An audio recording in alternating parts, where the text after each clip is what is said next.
So joining us right now to tell us all about it is Mr. Kyle Glaser. How are you, Kyle? Doing all right. Thanks for having me. Thank you very much for your time this evening. Now, we know Ryan Mountcastle is going to make his debut for the 2020 season tonight, and that's part of the farm system. But give us the state of the Orioles farm system overall.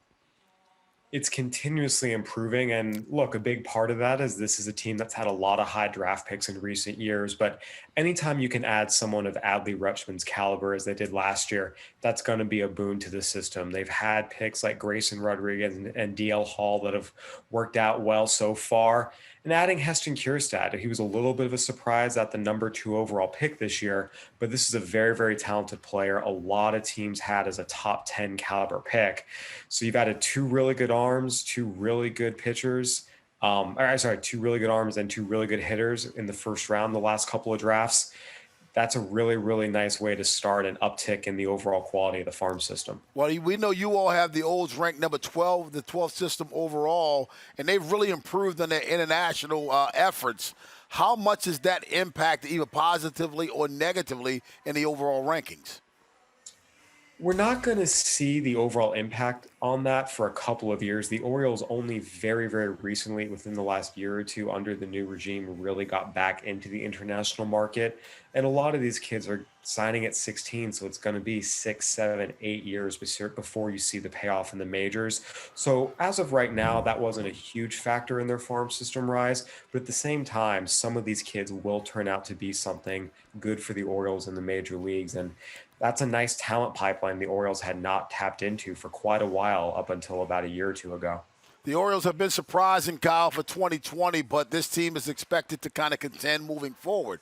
So let's fast forward to 2022. Which are the current prospects you expect to make an impact 2 years from now? I think the expectation is Adley Rutschman will absolutely be in the major leagues by then. Again, this lost season with no minor league games being played definitely kind of affects the timeline for a lot of guys, but you should see Adley Rutschman behind the plate. You should see Grayson Rodriguez and DL Hall in the rotation, whether it's on opening day or some point during the season. We've seen Anthony Santander show he deserves to be a part of this team long term. There's a lot of pieces to work with. And again, HESTON KJERSTAD could potentially move quickly. Gunnar Henderson, a nice high school shortstop. 2022 might be early for him. But again, the Orioles have a lot of players you can lean on. And again, if those main guys all make it by 2022 like they should, we'll be in a good place to start. I love it, Kyle, because you said HESTON KJERSTAD was a surprise #2 pick, and then you talked about him maybe making an impact in 2022. Talk about that draft pick and how that will impact the franchise moving forward.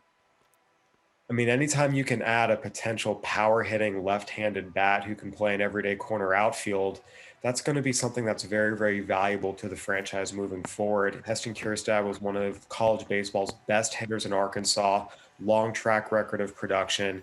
For Team USA the previous summer, he was the best hitter on that team ahead of a lot of other guys who were considered quote unquote better draft prospects. This guy's always hit. There's a lot of power in there.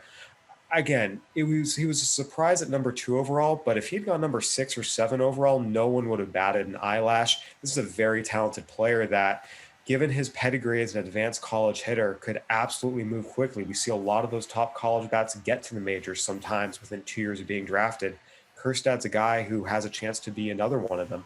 I love HESTON. You mentioned Gunnar, and I love him as well. But give me the under-the-radar prospect in your opinion.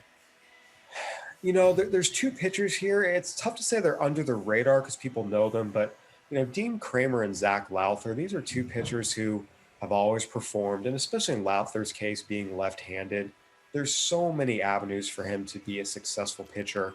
Again, a lot of people talk about Grayson Rodriguez and DL Hall, and they absolutely should. Those are two very, very special young pitchers. But you need the pitching depth as well, and I think both Kramer and Lowther have a chance to be good major leaguers for the Orioles into the 2020s. Kyle Glaser, one of the best when talking about prospects. Thanks a lot for your time this Friday evening.